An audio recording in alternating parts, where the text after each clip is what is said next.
Well, Well, Saturday morning. I feel like we're on a talk show. This is kind of fun. Let's do a talk show. Saturday morning. Having some coffee, getting ready for the day. So yesterday, I thought the little box that, now that I think of it, doesn't make sense because I don't think the sander would fit in the box. I thought our new toy from Eastwood came in, but it was my new work laptop. So shame on me. So today it comes in. Yes.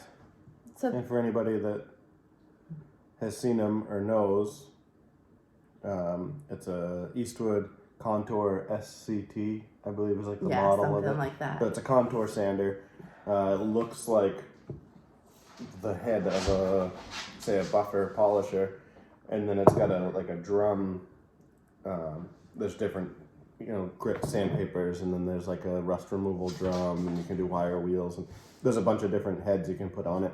We bought all of We got them. three. Three How came many with are the there? first kit. Oh, there's a bunch. Oh, really? Yeah, but my biggest focus was. Oh, right. like, You just rust. sent me what was in the cart. I was thinking I saw that off the Because website. it was a kit. It was like a starter kit. So I figured if that's the recommended starter kit, and it's for what we're looking to do, we're looking to, on especially like the old cars and stuff where we're trying to, take it back to bare metal, and then we can acid etch or whatever, like Dad's doing on the 31, instead of a grinding disc and a lot of scratches and sometimes a lot of heat.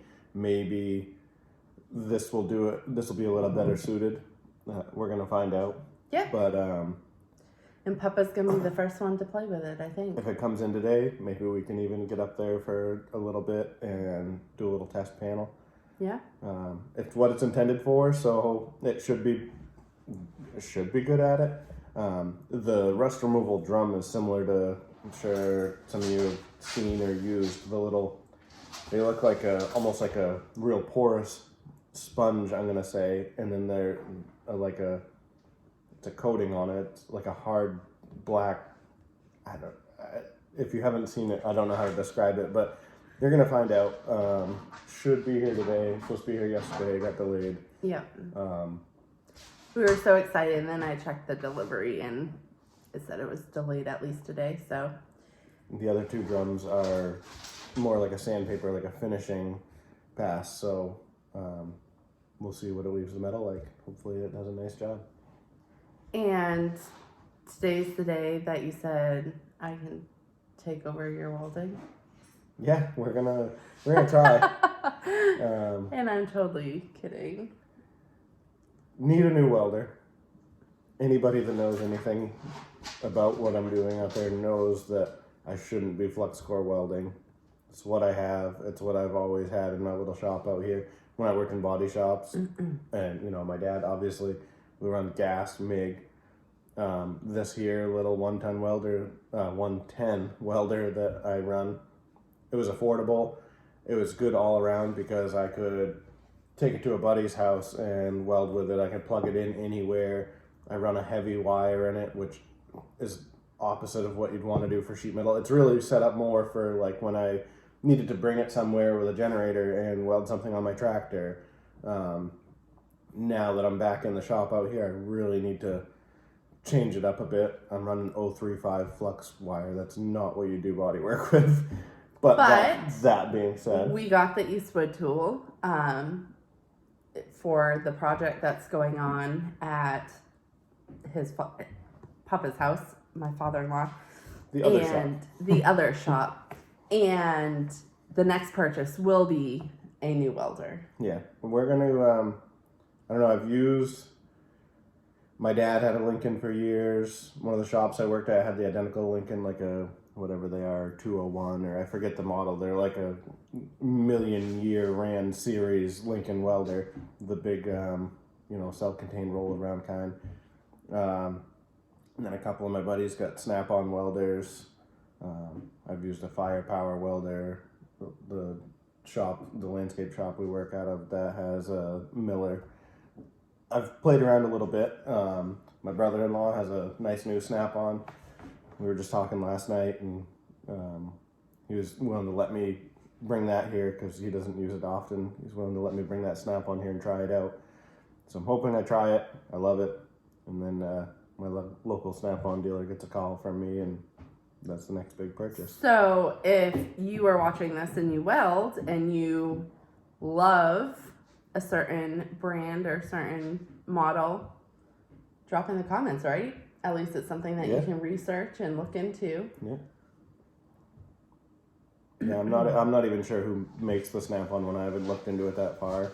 I don't know if it's made by Lincoln or made by Miller, or I don't know. I mean, my Craftsman welder is a Lincoln welder. It's just a 110, 140 amp.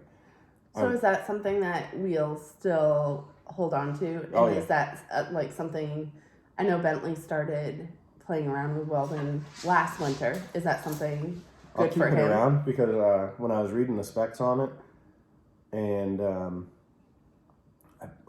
want to say that it was close to 1/2 inch that with flux core wire you can weld single pass. It was at least 3/8 or better.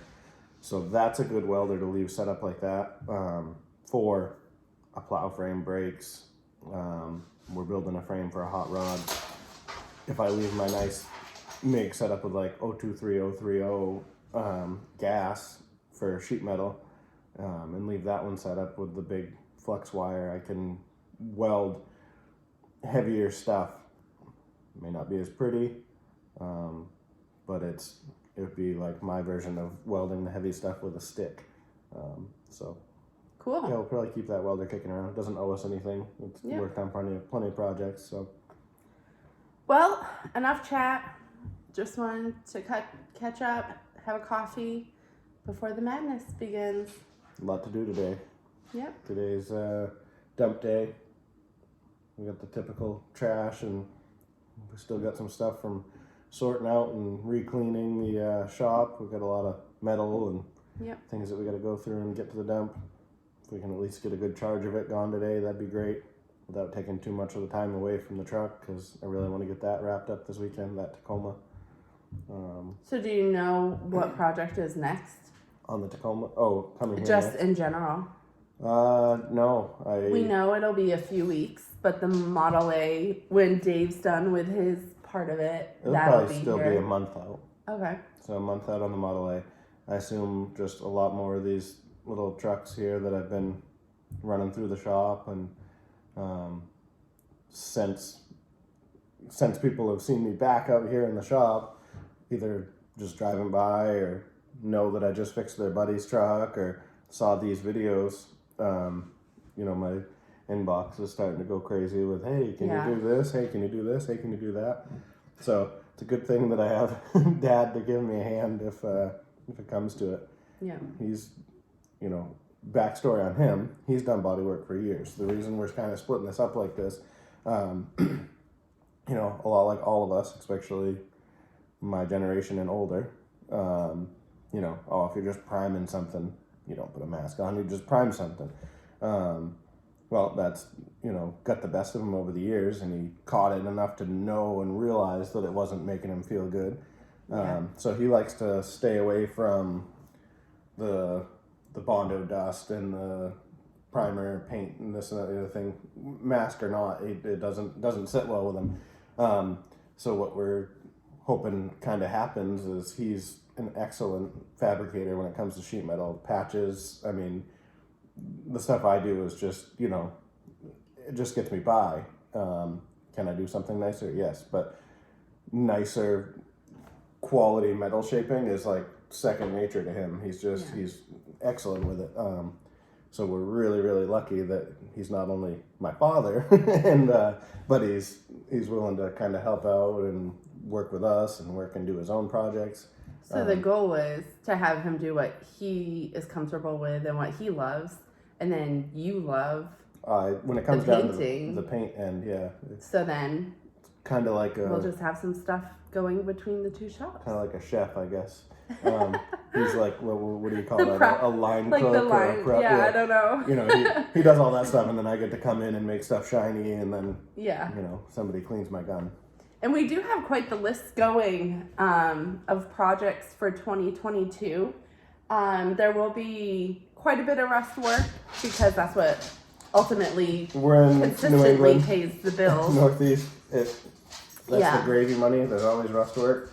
The price of new trucks. More and more people are fixing these rusty ones, and that's driven, like anything, that's driven rust work prices right through the roof. Nobody wants to do it.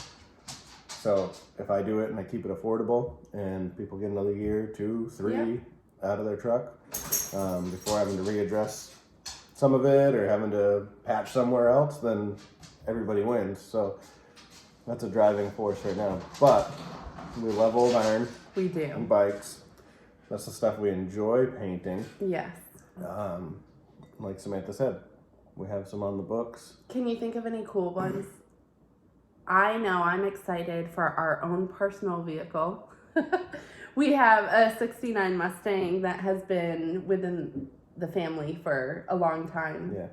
And we have all the pieces. Most. Almost all the pieces to have it a runner again. Yeah. And it's a pretty decent car. It's actually really solid. We've been saying years 13 years that we've been married. Every year we're like, this is the year we're gonna get the But every Mustang. year we buy a little more parts. We do. We put a little something on the car. But I told Joseph that on our schedule, in between the rust work and painting of hot rods this winter, I'm going to put in chunks of time, and we're gonna focus on that Mustang and have it on the road by springtime. My goal was, before everybody got sick there, to have it in the shop Thanksgiving weekend, which was last weekend, or the weekend before. I don't know. I wanted it in the shop to at least put the rest of the engine components back together because it's got a new intake, carburetor, a couple other things. I had a new radiator, new fuel tank. But I need to get it to the point where at least it's a yard driver so that in between this work, I can pull it in and out of the shop, and it really doesn't need a lot of body work. All the floorboards and supports underneath, all that was done years ago, actually at one of my uncle's shops. So that's done. There's just like one lower quarter right behind the driver's door that needs a little, and the clear's all peeling, and I want to get rid of the vinyl, the Landau top. I don't know if it's called that on a Ford, but the vinyl top, I want to pull that. I'm sure that's going to be pitted under there. Another spot maybe to try the new sander. Yeah. So really the body's pretty solid. It's been in a barn a lot of its life since my family's had it. It's spent 1 or 2 winters covered up outside. Yeah. Pretty solid car. Just a little factory 302, no race car mode just yet. But as I build it, I'm building it in mind of race car motor. I want to put a cage in, and I might mini tub it, and just a few things to get it somewhat ready for when it is, a goer. Right now it's just going to be shiny and mean and loud. To go get groceries. Yeah. So one more thing and then we'll wrap this up. Since this was not our intention to document our lives, but apparently this is what we're doing. I feel like Oprah Winfrey. Maybe you can be Oprah. I can be Tom Cruise. Something. Oh, good Lord. But we have enough subscribers. We thought we were going to have 10 family members, and every day the number climbs. So we're super thankful for all this support. But maybe you should throw out there, as our community grows, you have an engine that you built in high school that you've been waiting for, the perfect fun build, something that we will never get rid of. The Mustang will never get rid of. The 39 Caddy will never get rid of. So this will be a third. But you were gone back and forth, and you're leaning towards a gasser. Yeah. If anyone has any pieces or parts, what are you looking for? I got to start with a car. Right, but this is the perfect platform to see if anyone I need knows of someone car or looking for, mid to late 40s, early 50s. Don't really care what it is. Ford, Chevy, Dodge, doesn't matter.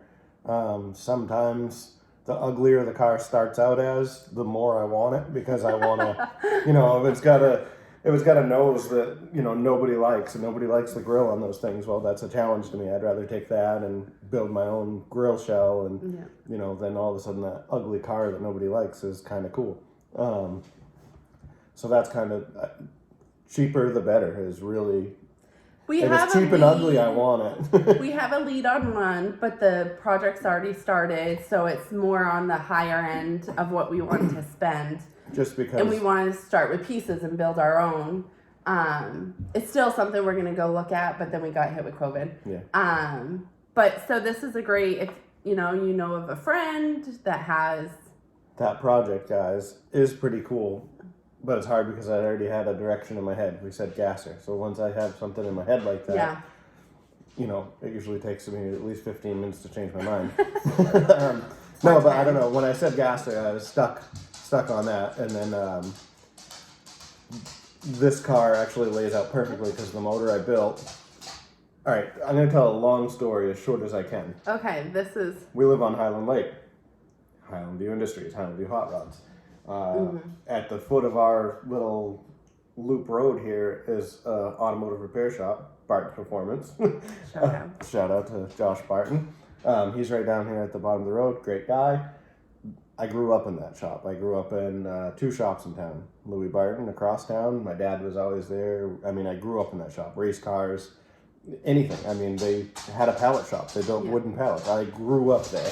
And then when I wasn't down there with my father, I was over here at, it was Dave Newton's garage. I grew up in there with both of my grandfathers. I'd go in and we'd putter and we'd visit, and I'd hear a lot of stories I shouldn't have heard and a lot of language I shouldn't have heard. Loved it.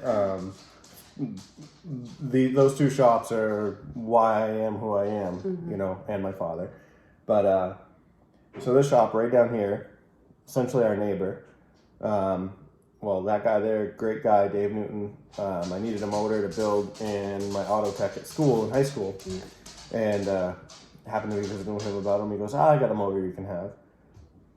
The motor I can have was actually a already somewhat little hot rodded, pretty good going little small block 350. That was my father. My father had it. I believe my father had it in a truck, and then they ran it in a race car. They gave it to me. I built the motor. It's a little bit different now. It's, dual 4-barrel, tunnel ram, big cam.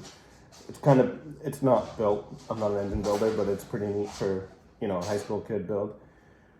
But, so he gave me the motor. Now this car that is still in town, was my father's or my mother's. My father was building it for my mother. And then it went to Dave Newton. He bought it. Well, then it got sold to another guy in town, another garage in town, Keyser's garage. Chuck Keyser across town there. Well, he's got the car, and I see it sitting around, and I said, man, I wonder what he's doing with that. Well, he started it, and he started it pretty badass.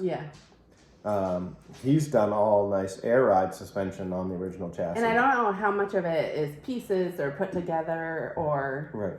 But so that's where he's got a lot of money tied up in there. And unfortunately for me, that's the wrong direction. Would a bagged 51 Chevy be, I believe 51.